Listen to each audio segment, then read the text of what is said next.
story, pretty scary. His family discovered him missing from their Bel Air home in the midst of the weekend storm.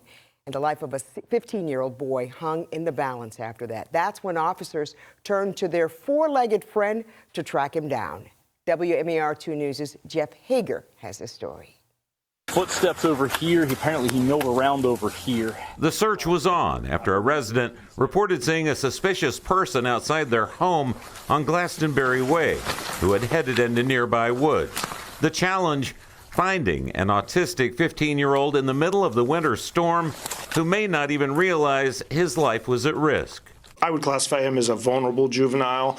This wasn't a case of necessarily like a runaway that we think he went to a friend's house or whatnot.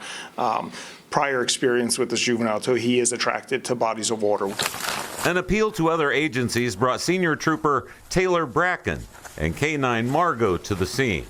And the Bloodhound immediately jumped into action, doing what she does best. Our initial school was held in the dead of winter last year, so tracking across ice and snow wasn't anything new to us as a team.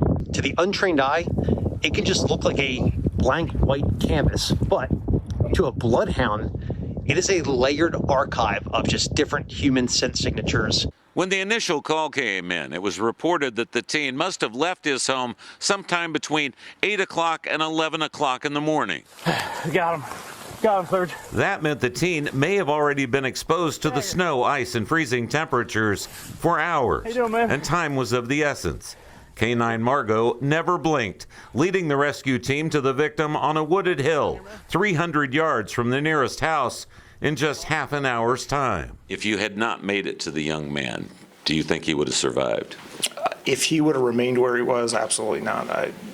I was dressed for the weather, and we were feeling the effects of it. He was inadequately dressed, soaking wet from being out in the elements, and the weather wasn't getting any better anytime soon.